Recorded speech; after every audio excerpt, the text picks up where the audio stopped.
حسین نے اپنی سوکھی ہوئی زبان علی اکبر کے منہ میں ڈال دی، فرمایا بیٹا علی اکبر اسی کو چوس لے، اسی کو چوس لے۔ میرے بابا بھی اسی طرح اپنی زبان مجھ کو چوساتے تھے، میں بھی بابا کی زبان، نانا کی زبان اسی طرح چوستا تھا۔ شاید اس لیے چوساتے تھے کہ آج کے دن آپ کو زبان چوسانی تھی، اسی کا رس منہ میں گھول لیں۔ جب سارے رخصت ہو چکے تو خیمے سے ایک خوبصورت جوان نکلتا ہے، وہ شبیہ مصطفیٰ ہے۔ حسن آدھی شبیہ مصطفیٰ تھے، حسین بھی آدھی شبیہ مصطفیٰ تھے۔ حسن سر سے سینے تک مصطفیٰ کی شبیہ تھے، حسین سینے سے قدموں تک مصطفیٰ کی شبیہ تھے۔ اور یہ جوان نکلا ہے چاند کی طرح مکھڑا، یہ سر سے پاؤں تک مصطفیٰ کی شبیہ۔ یہ کون ہے؟ یہ علی اکبر ہے۔ عرض کرتے ہیں بابا جان اب سارے شہید ہو چکے، اب دعا دے کہ مجھے رخصت کرے اور اجازت دے۔ امام حسین دعاؤں کے ساتھ علی اکبر کو رخصت کرتے اور خود آگے بڑھ کے دیکھنا چاہتے ہیں کہ میرا بیٹا علی اکبر کتنی جواں مردی کے ساتھ یزیدی لشکر پر حملہ کرتا ہے اور کس شجاعت کا مظاہرہ کرتا ہے، مگر یکایک علی اکبر گرد میں گم ہو جاتا ہے۔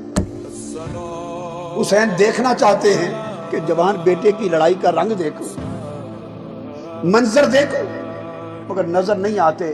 بس اتنا پتہ چلتا ہے کہ جس طرف یزیدی لشکر بھیڑ بکریوں کی طرح بھاگتا نظر آئے، حسین سمجھتا ہے کہ علی اکبر اسی سمت ان کے پیچھے جا رہا ہے۔ یہ منظر دیکھتے رہے، اچانک تھوڑی دیر گزری کہ گھوڑا دوڑا کہ علی اکبر واپس آئے۔ پوچھا بیٹا علی اکبر واپس کیوں آ گئے؟ عرض کہ ابا جان پیاس بہت لگی، اگر تھوڑا سا پانی مل جائے تو تازہ دم ہو کر ان بدبختوں کو پھر میں جا کے سبق دکھاؤں۔ میرے حسین نے، میرے آقا حسین نے علی اکبر کو سینے سے لگا لیا، فرمایا بیٹا پانی تو نہیں ہے، منہ کھول۔ علی اکبر نے منہ کھولا، حسین نے اپنی سوکھی ہوئی زبان علی اکبر کے منہ میں ڈال دی، فرمایا بیٹا علی اکبر اسی کو چوس لے، اسی کو چوس لے۔ میرے بابا بھی اسی طرح اپنی زبان مجھ کو چوساتے تھے،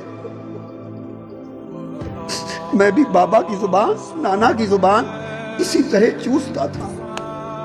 شاید اس لیے چوساتے تھے کہ آج کے دن آپ کو زبان چوسانی تھی، اسی کا رس منہ میں گھول لے۔ علی اکبر کو پھر تازہ ہمت مل گئی، میدان میں گئے۔